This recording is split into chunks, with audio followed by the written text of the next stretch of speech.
Hello दोस्तों। बाबू आज हम लोग आप लोगों के जो सिलेबस का जो क्लास टेंथ का यानी क्लास टेंथ का जो चैप्टर नंबर 2 है नर्वस सिस्टम, जिसके बारे में आपको एक मैंने वीडियो दी थी जिसमें पूरे चैप्टर के बारे में ही बताया था कि देखो चैप्टर में हम लोगों को पढ़ना क्या है और किस तरह से हमारी बॉडी में नर्वस सिस्टम काम करता है। तो बाबू इसमें देखना जो नर्वस सिस्टम हम लोगों का काम करता है, तो एक दो तीन विशेषता तो पहले ये समझ लीजिएगा कि जैसे जो हम लोगों के शरीर में जो तंत्रिका तंत्र है जिसको हम न्यूरॉन्स कहते हैं, इस न्यूरॉन्स की कोशिका में कोशिका का विभाजन नहीं होता है। कोशिका का विभाजन का मतलब हो गया कि जैसे मान लीजिए कि ये न्यूरॉन्स है, मान लीजिए न्यूरॉन्स है, ठीक है। अब ये न्यूरॉन्स में सेल डिवीजन नहीं होता कि एक न्यूरॉन से दो न्यूरॉन्स बनेंगे, ठीक है, यानी एक न्यूरॉन से दो न्यूरॉन्स नहीं बनता है। तो न्यूरॉन्स जो होता है यानी तंत्रिका कोशिका जो होती है, तंत्रिका कोशिका में कोशिका विभाजन बिल्कुल नहीं होता, एक कंफर्म याद रखिएगा। और हम लोगों के शरीर में तंत्रिका कोशिका सबसे लंबी कोशिका है, जो कहीं से भी सूचना अगर मिलेगी हम लोगों के पैर में हाथ में, अगर कहीं भी उद्दीपन का काम होगा या उत्प्रेरक किसी भी तरह की सूचना अगर मस्तिष्क तक पहुंचानी है तो इसके लिए यही तंत्रिका कोशिका होती है जो सूचनाओं को पहुंचाती है। दूसरी कंडीशन बाबू की जो हम लोगों की खोपड़ी है, अभी आप खोपड़ी के बारे में पढ़ेंगे, मैं एक सामान्य सा डायग्राम बनाया हूं।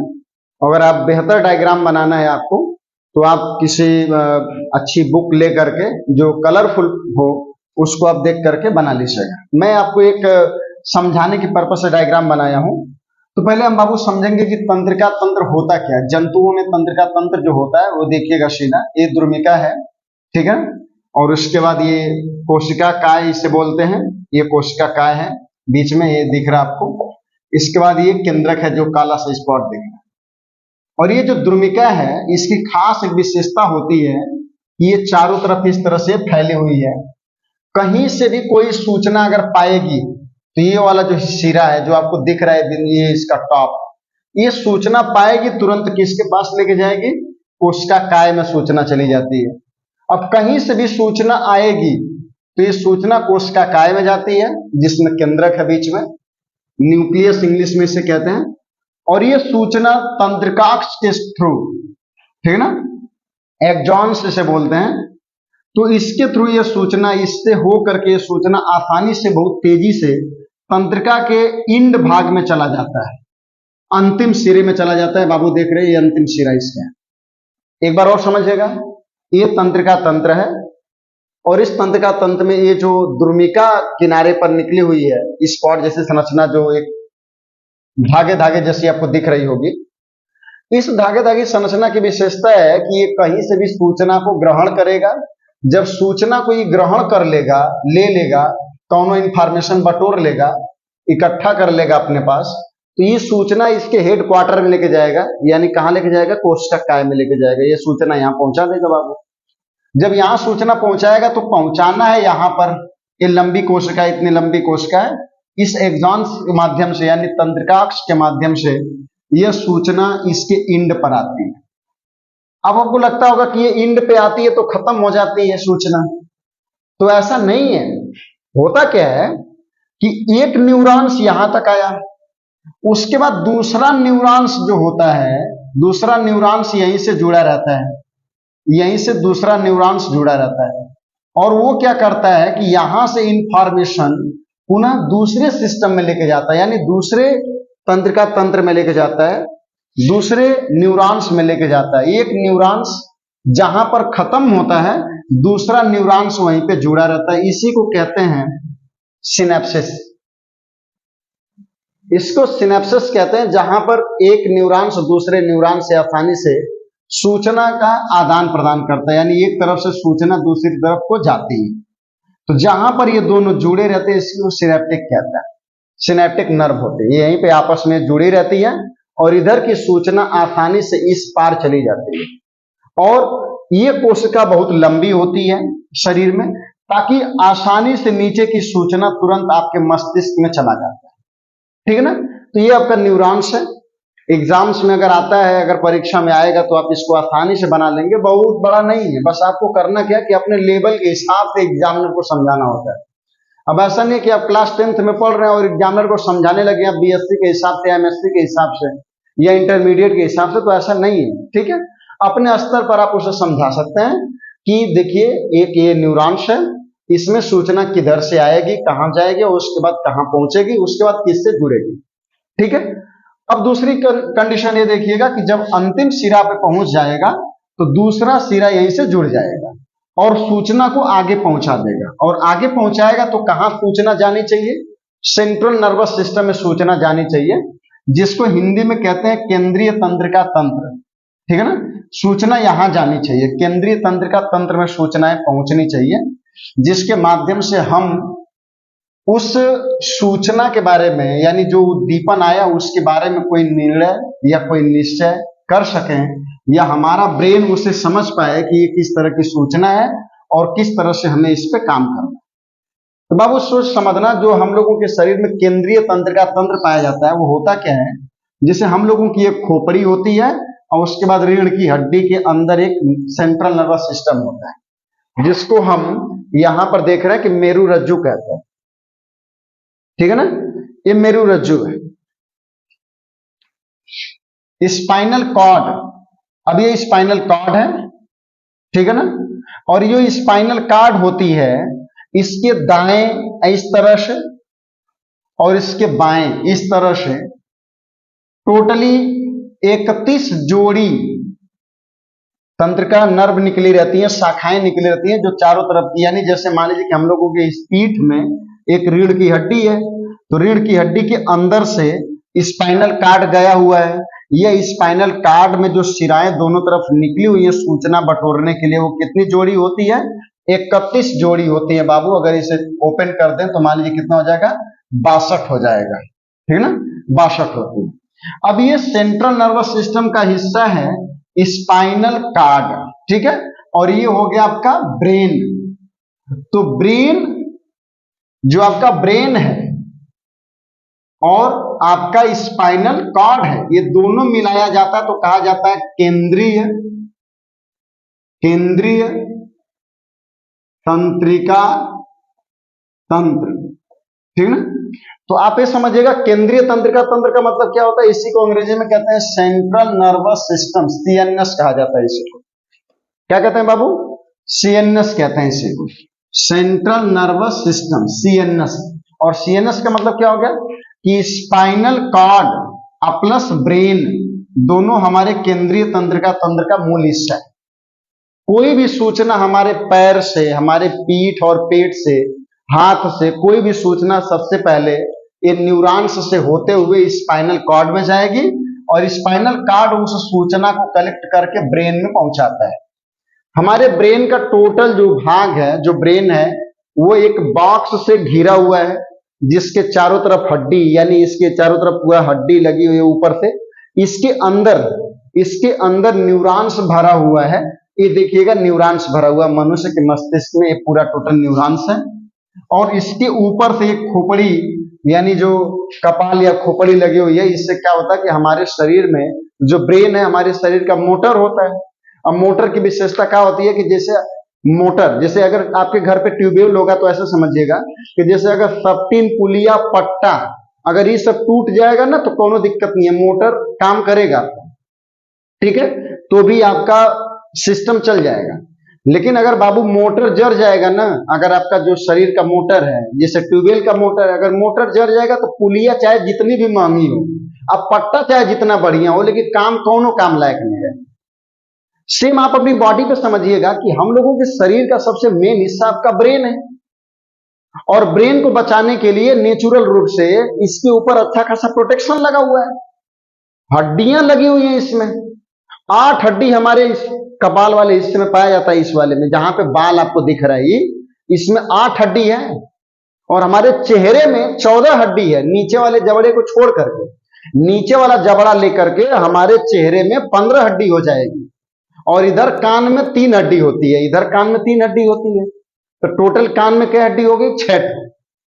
सबसे छोटी कान की ही हड्डी होती है, जिसे हम स्टेपीज कहते हैं। एक होता है मैलियस, इनकस और स्टेपीज। तो जो स्टेपीज हड्डी होती है वो सबसे छोटी हड्डी होती है जो कान में पाई जाती है हम लोगों। तो कान में 3 दाएं 3 बाएं होता है, तो कान में 6 हो गया। उसके बाद चेहरा में 14 हड्डी होगी, तो 14 6 20।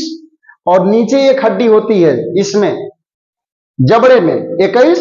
और उसके बाद 8 हड्डी इस बाल वाले एरिया में होता है, जो आपका कपाल या खोपड़ी ऊपर का दिख रहा है। तो टोटल आपका ये जो हेलमेट है, इस हेलमेट में टोटल कितनी हड्डी होती है बाबू? 29 हड्डी होती है। कितनी हड्डी होती है बाबू? 29 हड्डी होती है। ठीक है। और ये जो खोपड़ी हम लोगों की है, ये बहुत सिक्योर रहने वाला है। अगर इसके साथ मजाक करेंगे, कोई दिक्कत अगर आप हो जाए बाबू ना, तो ये मान के चलो कि काम खत्म न थे। इसीलिए देखा होगा कि खोपड़ी को नेचुरली रूप से बचा के रखते हैं।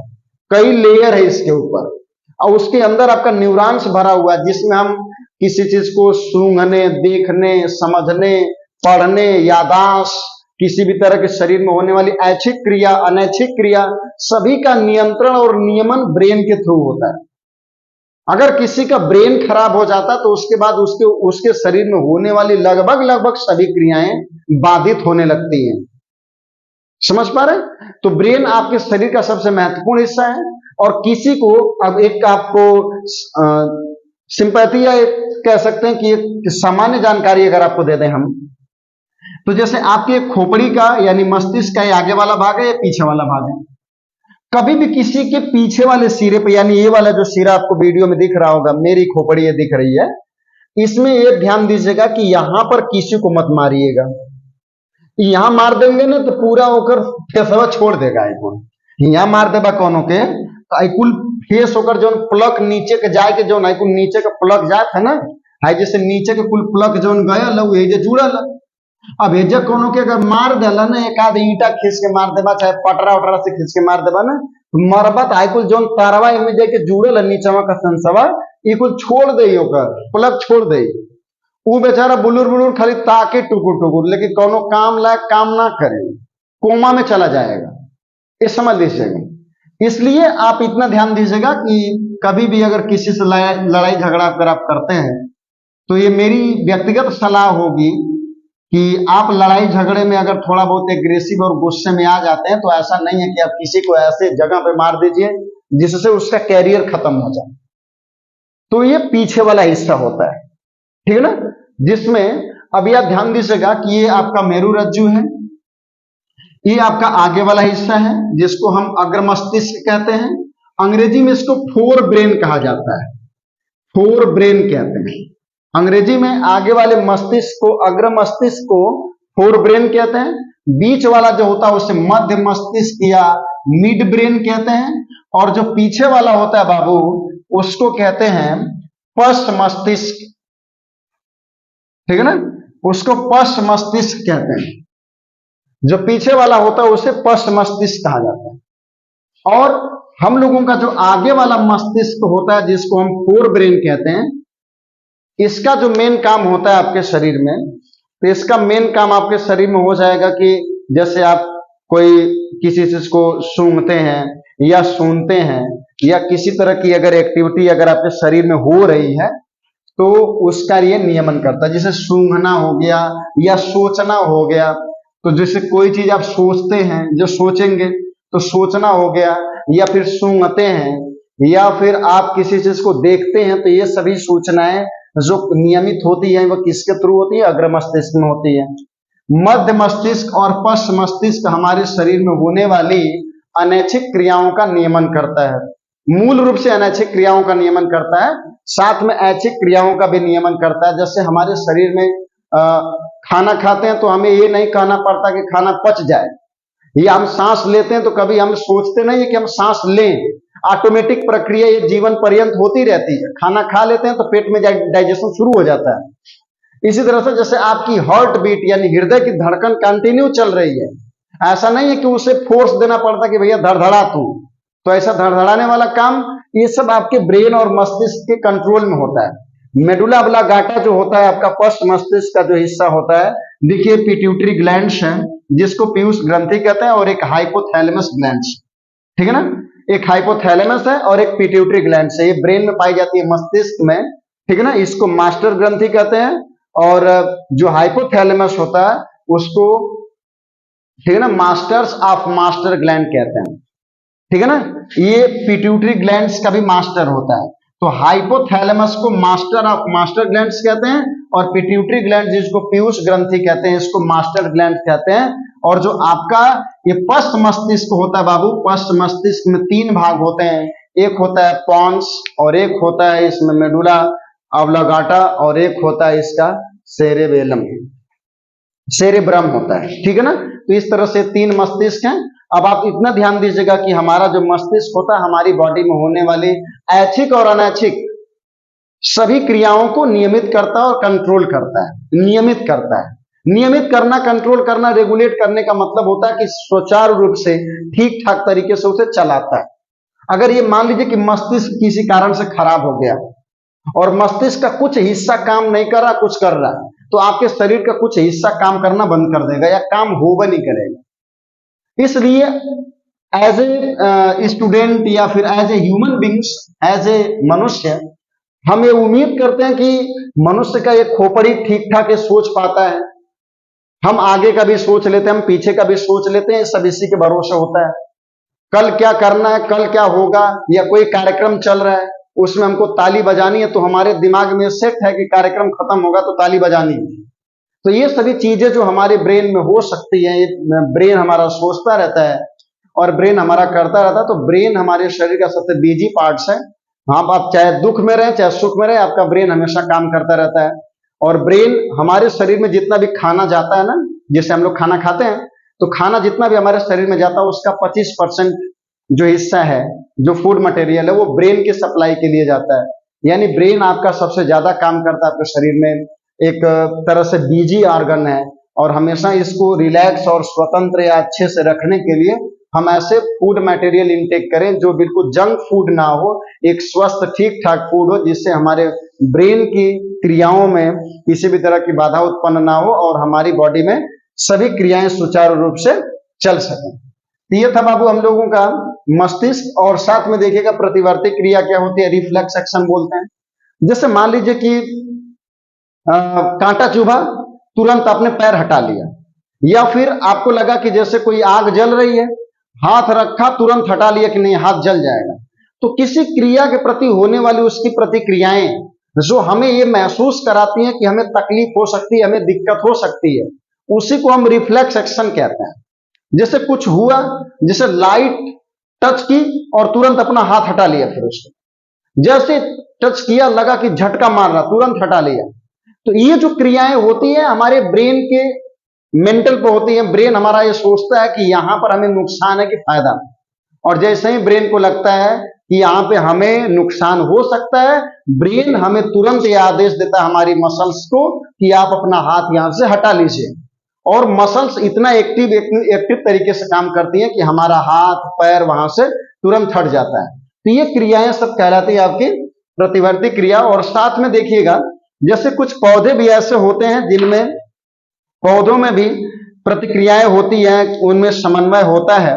और समन्वय ऐसा होता है कि जैसे एक एग्जाम्पल इसमें आपके सिलेबस में दिया हुआ है छुई मुई का, कि छुई मुई में सेंस ऑर्गन नहीं होता है। आप ये मान के चलिए कि तंत्रिका तंत्र उसमें नहीं होता है।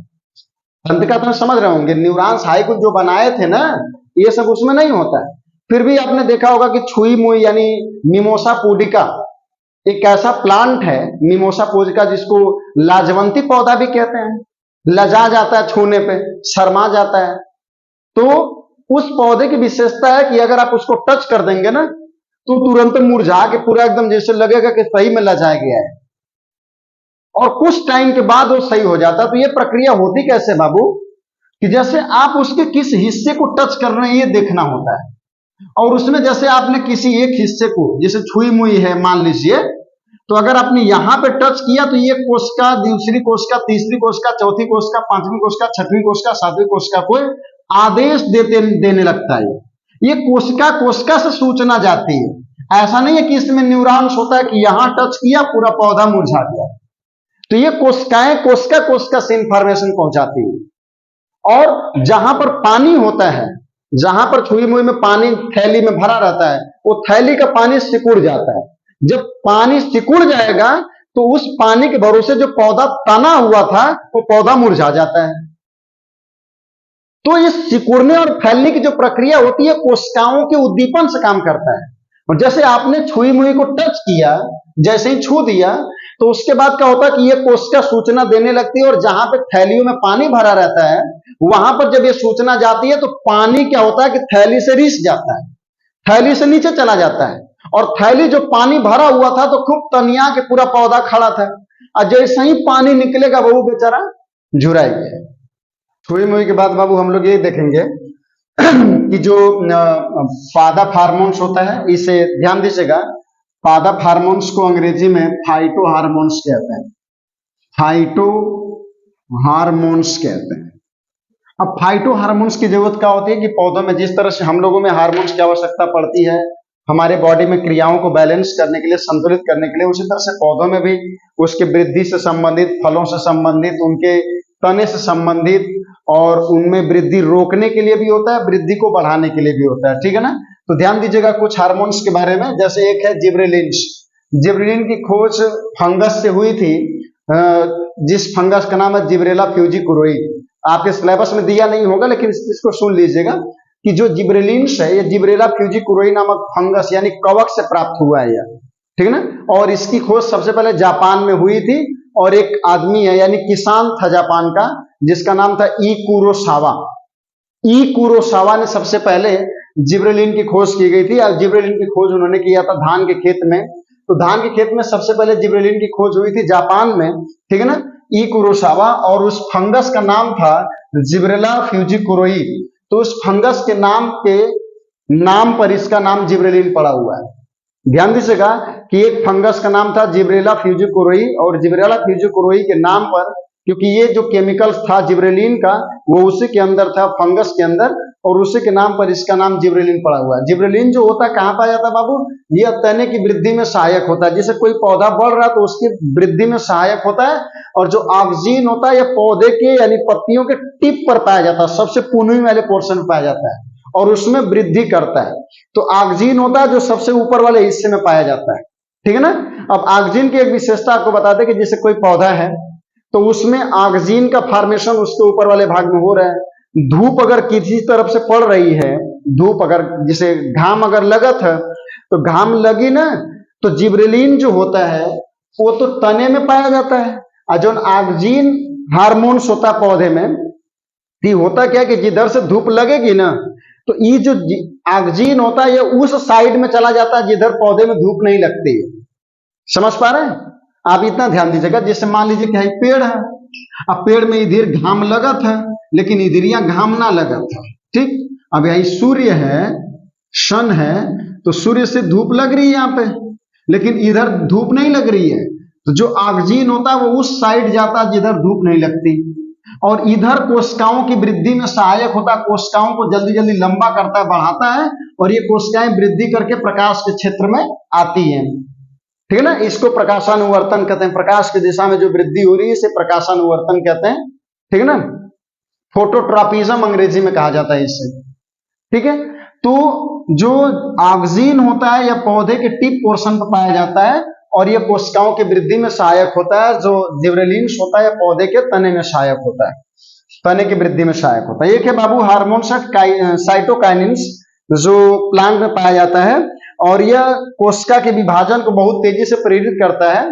जो साइटोकाइनिन्स हार्मोन्स होता है यह कोशिका के विभाजन को बहुत तेजी से प्रेरित करता है, और ये जो हार्मोन्स होता है यह हार्मोन्स फलों और बीजों में ज्यादा पाया जाता है, इसलिए फलों और बीजों के आकार को बहुत तेजी से बढ़ाने का काम करता है, कोशिका विभाजन को बहुत तेजी से प्रेरित करता है।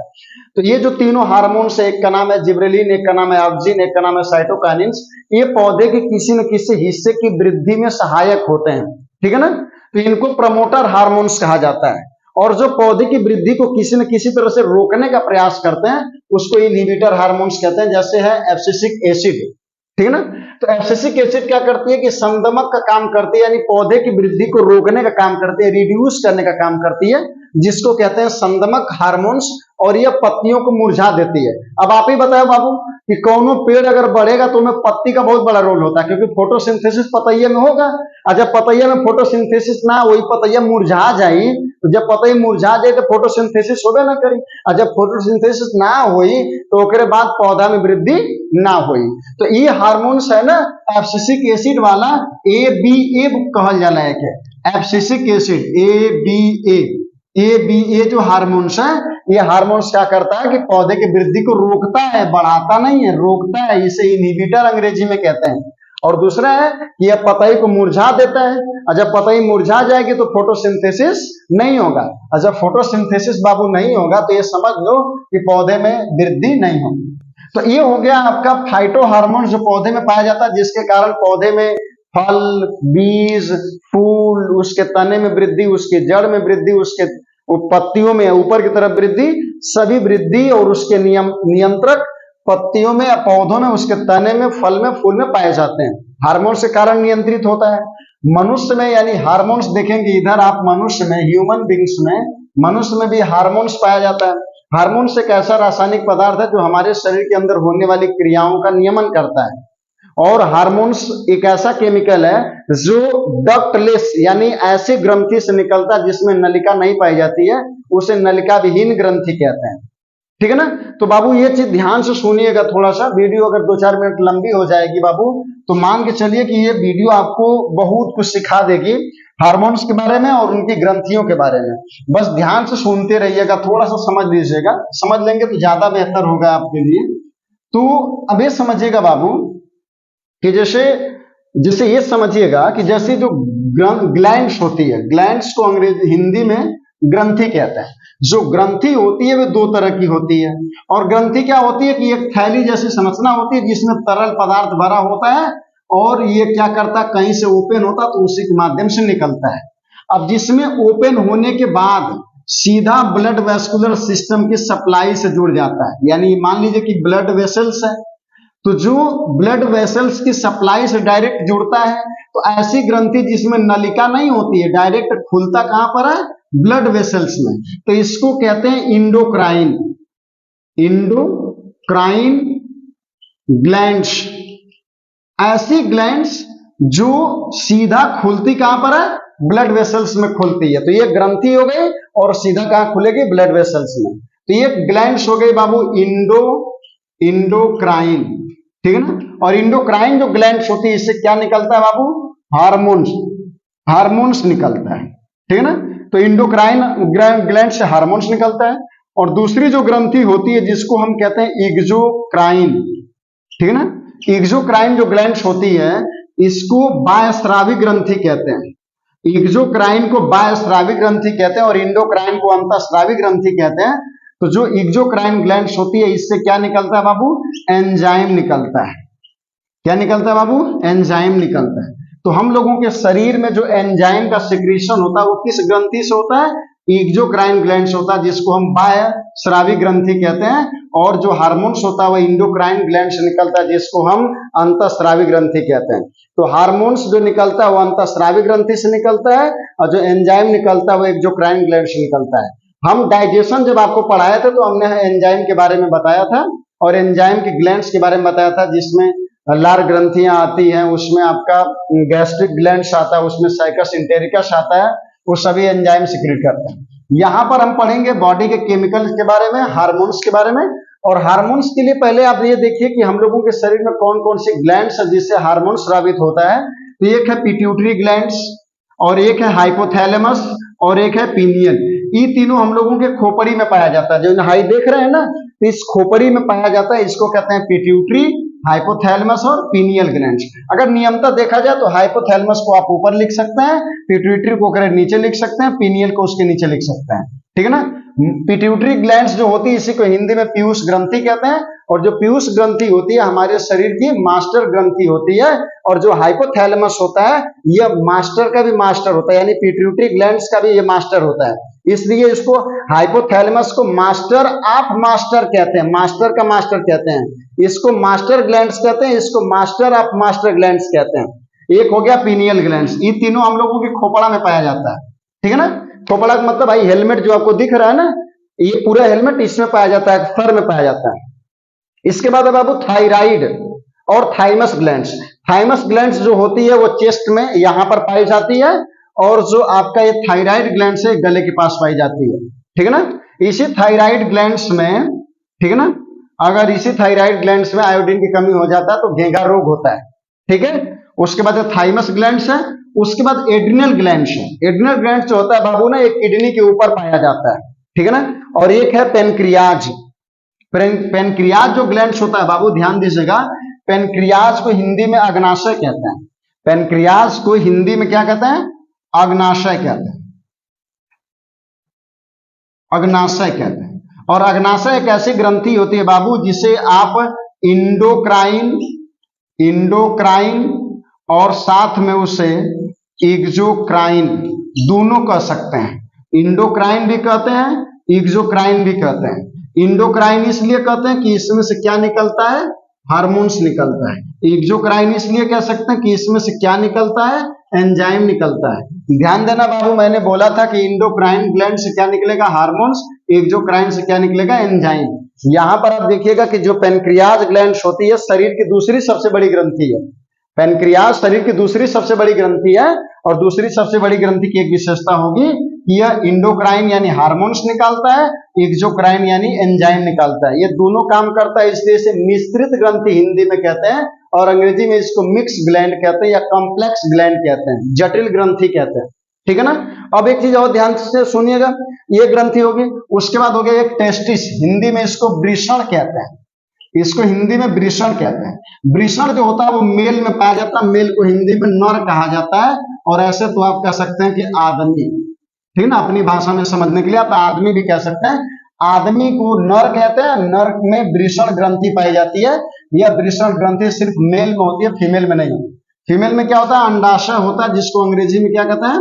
ओवरी कहते हैं। ये अंडाशय हो गया, ये फीमेल यानी मादा में होता है, इसको आप स्त्री कह सकते हैं, ठीक है ना। ये हो गया पुरुष और ये हो गया स्त्री यानी महिला, ठीक है ना। तो महिला में कौन सी ग्रंथि होती है बाबू? अंडाशय वाली ग्रंथि होती है, ठीक है ना। अंडाशय एक ग्रंथि है जिससे सेक्स हार्मोन्स निकलता है, सेक्स हार्मोन्स निकलता है, ठीक है ना, जो फीमेल्स के सेक्सुअल सिस्टम को बैलेंस करता है और सेक्सुअल सिस्टम को रेगुलेट करके चलाता है। उसी तरह से जो टेस्टिस ग्लैंड्स होती है उससे मेल हार्मोन्स निकलते हैं जिसे टेस्टोस्टेरॉन कहते हैं, और फीमेल जो हार्मोन्स होता है ओवरिस निकलता है, इसको ईस्ट्रोजन और प्रोजेस्टेरॉन कहते हैं। तो जो ईस्ट्रोजन और प्रोजेस्टेरॉन हार्मोन्स होता है वो ओवरिस निकलता है फीमेल के शरीर में, और जो टेस्टोस्टेरॉन होता है वो टेस्टिस से निकलता है मेल के शरीर में। और ये मेल फीमेल को जो सेक्सुअल हार्मोन्स होते हैं वो सेक्सुअल ऑर्गन से संबंधित और सेक्सुअल एक्साइटेशन से संबंधित काम करते हैं और उनकी बॉडी में पाया जाता है। बाकी ये ग्लैंड्स जो होती हैं वो दोनों में कॉमन होती हैं, दोनों में पाई जाती है, मेल और फीमेल दोनों में होती है। अब एक चीज समझिएगा, हम लोगों के शरीर में चाहे किसी की वृद्धि होती हो, चाहे किसी को दाढ़ी मूछ आना हो, चाहे किसी में सेकेंडरी सेक्सुअल कैरेक्टर होता हो। सेकेंडरी सेक्सुअल कैरेक्टर का मतलब होता है कि एक लड़का या लड़की जब 10 या 12 साल की अवस्था में जब जाएगा, उसमें प्यूबर्टी स्टेज जब शुरू होता है, यौनावस्था जब शुरू होता है, तो उसकी बॉडी में परिवर्तन होना शुरू हो जाता है। तो जो उसकी बॉडी में 10 या 12 साल बाद जो उसकी बॉडी में परिवर्तन होना शुरू होता है उसी को हम द्वितीयक लैंगिक लक्षण कहते हैं, और उसी को अंग्रेजी में सेकेंडरी सेक्सुअल कैरेक्टर कहा जाता है। और जो सेकेंडरी सेक्सुअल कैरेक्टर होता है बाबू ना, वो हम लोगों के शरीर में किससे कंट्रोल होता है? हार्मोन्स के थ्रू कंट्रोल होता है, ठीक है ना। तो ये आपको समझ आएगा कि हम लोगों की बॉडी के अंदर जो सेकेंडरी सेक्सुअल कैरेक्टर है वो किससे कंट्रोल होता है, किसके नियमन में होता है? तो वह नियमन किसके द्वारा होता है? हार्मोन्स के द्वारा होता है। किसी बच्चे में वृद्धि नहीं हो रही है, किसी के बहुत ज्यादा तेजी से किसी में वृद्धि हो जा रही है, तो ये वृद्धि हार्मोन्स जो हम लोगों के शरीर में पिट्यूटरी ग्लैंड से निकलता है उसके नियंत्रण में होता है, ठीक है ना। ड्वार्फिज्म जो बौनापन होता है, जो कोई छोटा हो गया या कोई बड़ा हो गया, तो ये सब निर्भर करता है हम लोगों की बॉडी में सिक्रेट होने वाले हार्मोन्स। जैसे कभी कभी आपने देखा होगा कि कभी कभी कई ऐसे स्थान पर आप चले जाते हैं जिससे आप डर गए अचानक, या कोई ऐसा झटका लग गया जिसकी वजह से अचानक आपको डर लग गया, या फिर आप रात को जा रहे हैं, सांप के ऊपर आपका पैर चला गया, और जैसे सांप के ऊपर आपका पैर चला गया तो आपकी पूरी बॉडी कांप जाती है, पूरा पसीना आने लगता है, हार्ट बीट बढ़ जाती है, और वो आपकी मसल्स सिकुड़ने लगती है, कंपकपी जैसा होने लगता है। ये भी हम लोगों के शरीर में निकलने वाला जो हार्मोन्स है एड्रिनलिन, एड्रिनलिन हार्मोन्स जो होता है वो एड्रिनल ग्लैंड से निकलता है। और एड्रिनल ग्लैंड्स कहाँ पाई जाती है बाबू? किडनी के ऊपर पाई जाती है। तो किडनी के ऊपर एड्रिनल ग्लैंड्स पाई जाती है, उसी में से एड्रिनलिन हार्मोन्स निकलता है जो हम लोगों की हार्ट बीट को बढ़ा देता है।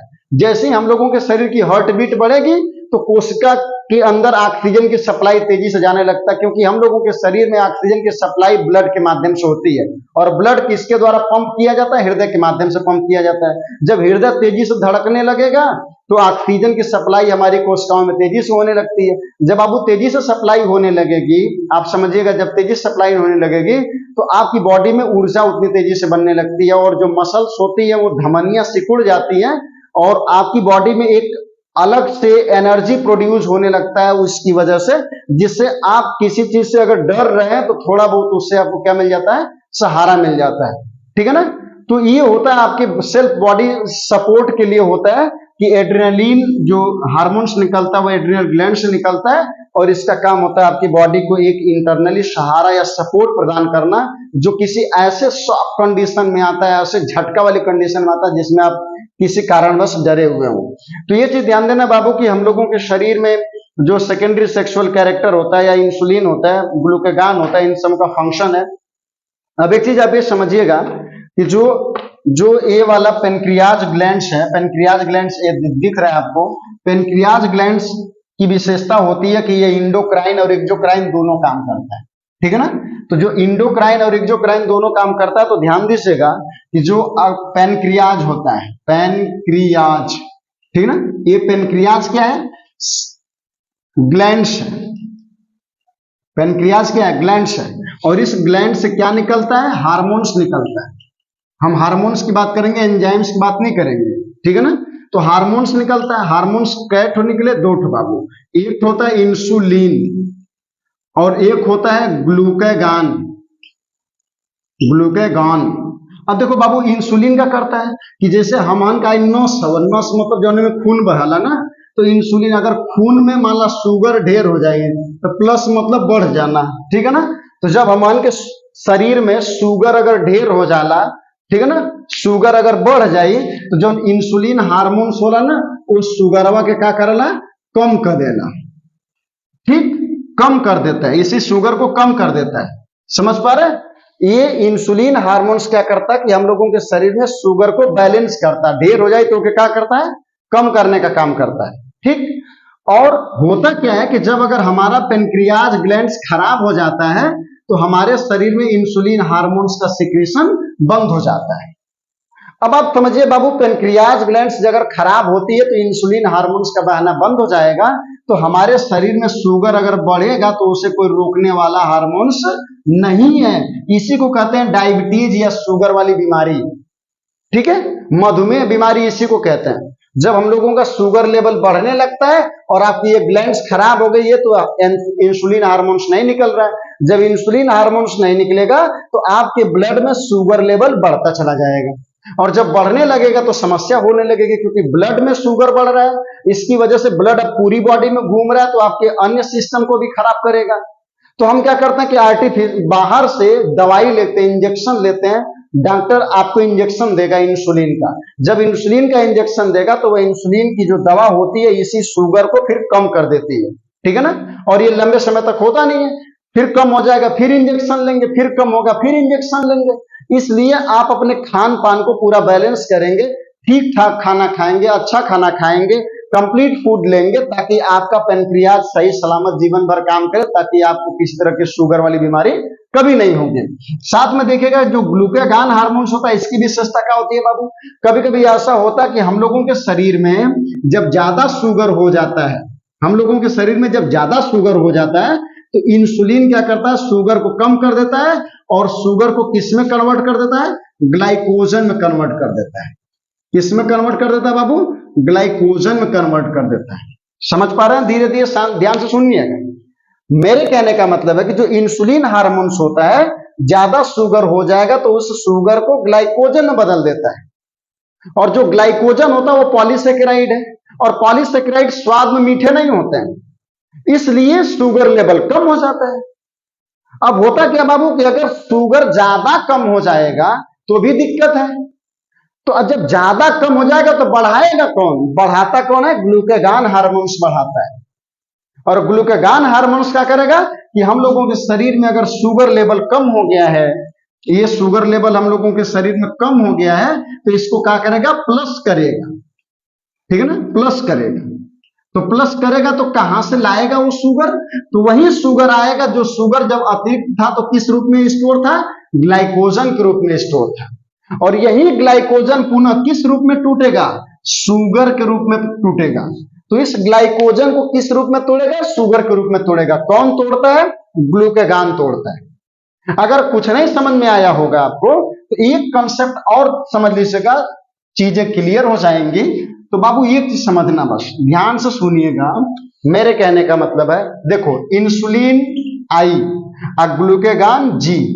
हम लोगों के शरीर में शुगर अगर अधिक हो जाएगा, ठीक, तो उसको किस में किया जाता है, कम किया जाता है।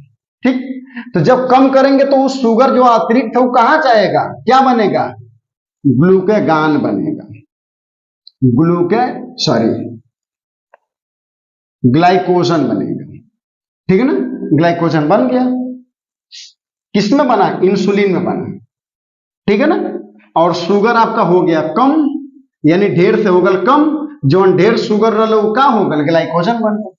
अब क्या होता कि हमारे शरीर में शुगर कम हो गया, तो अभी शुगर को बढ़ाना है तो शुगर आएगा कहां से, तो जो शुगर ग्लाइकोजन बना हुआ था यही शुगर किस में कन्वर्ट होगा, आपके ग्लूकोज में कन्वर्ट होगा। ठीक है ना, शुगर का मतलब क्या हो गया, शुगर का मतलब हो गया ग्लूकोज, मोनोसेकेराइड, ग्लूकोज। ठीक, और ये मोनोसेकेराइड है, मोनो, और हाई जो ग्लाइकोजन है क्या है, पॉलीसेकेराइड है। और जो पॉलीसेकेराइड होते हैं स्वाद में मीठे नहीं होते हैं, मीठा कौन होता है, ग्लूकोज। अगर हमारे ब्लड में ग्लूकोज अधिक होगा तो किस में कन्वर्ट होगा, ग्लाइकोजन। और ये काम कौन कराता है, इंसुलिन हार्मोन्स कराता है। ठीक है, अगर हम लोगों के शरीर में शुगर लेवल कम हो जाएगा, यानी ग्लूकोज कम हो जाएगा, तो ग्लूकोज को बढ़ाने के लिए ग्लाइकोजन टूटेगा, और जब ग्लाइकोजन टूटता है तो शुगर लेवल ऑटोमेटिक बढ़ जाता है। तो बढ़ाने का काम कौन करता है, ग्लूकेगान करता है। तो शुगर अधिक होगा तो कम कौन करता है, इंसुलिन करता है, और शुगर कम हो जाएगा तो बढ़ाता कौन है, ग्लूकेगान काम करता है। इंसुलिन और ग्लूकेगान दो हार्मोन्स हैं जो कहां से निकलते हैं, पेनक्रियाज यानी अग्नाशय की ग्रंथि से निकलते हैं। अग्नाशय हमारे शरीर की दूसरी सबसे बड़ी ग्रंथि है, जो अमाशय के नीचे और जो छोटी आंत होती है उसी के बीच में मिसेंट्री मसल्स के द्वारा सधी रहती है और बीच में पाई जाती है। दूसरी सबसे बड़ी ग्रंथि मनुष्य के शरीर की होती है, जिसे पेनक्रियाज यानी अग्नाशय कहते हैं, उसी को मिश्रित ग्रंथि कहा जाता है। ठीक है बाबू, तो ये हो गया आपका दूसरा चैप्टर कंप्लीट।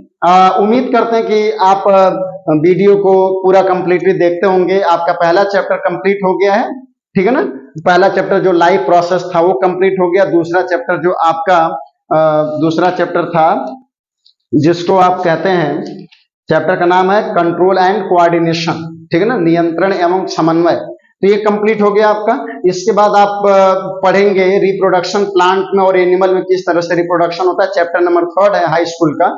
तो बाबू आपसे उम्मीद करते हैं कि एग्जाम आपका जनवरी में टाइम टेबल आएगा, फरवरी में आपका एग्जाम है, तो उम्मीद करते हैं कि आप अपने सिलेबस को बेहतर तरीके से शुरू से अंत तक पढ़ते रहेंगे और देखते रहेंगे, नोट्स बनाते रहिएगा। और जो चीजें नहीं समझ में आती हैं तो आप वीडियो को भी आप दोबारा पुनः देख सकते हैं। आप जितनी बार इच्छा करें आप वीडियो देख सकते हैं, ओपन करके पूरे क्लास की वीडियो आप देख सकते हैं और देख लेंगे। आप अगर 1-2 बार पढ़ चुके हैं वीडियो तो मेरे हिसाब से वीडियो की स्पीड थोड़ा बढ़ा लीजिए और उसके बाद दोहरा लीजिए आसानी से। तो इससे आपका सिलेबस बहुत कम समय में जल्दी से कवर हो जाएगा। और जब चीजें एक बार अगर ध्यान से सुन लेंगे, समझ लेंगे, तो बुक और जो आप सीरीज या गाइड आप जब एग्जाम टाइम में खरीदेंगे तो मेरे हिसाब से वो ज्यादा फायदेमंद या ज्यादा हेल्पफुल आपके लिए होगा। तो बाबू इस आज के लिए इस वीडियो के लिए आप लोगों को बहुत बहुत धन्यवाद कि आप लोग इसको समझे होंगे, देखे होंगे, और उम्मीद करते हैं कि अगर ये वीडियो अच्छी लगती होगी तो आप चैनल को जरूर सब्सक्राइब करिएगा और वीडियो को लाइक करिएगा और अपने दोस्तों को, जरूरतमंद बच्चों को जरूर शेयर करिएगा ताकि उनका बेनिफिट हो सके, उनको लाभ मिल सके या उनका फायदा हो सके। ठीक है ना, बिना किसी स्वार्थ का मैं आपसे रिक्वेस्ट करता हूं कि आप जरूर सबको शेयर करिएगा।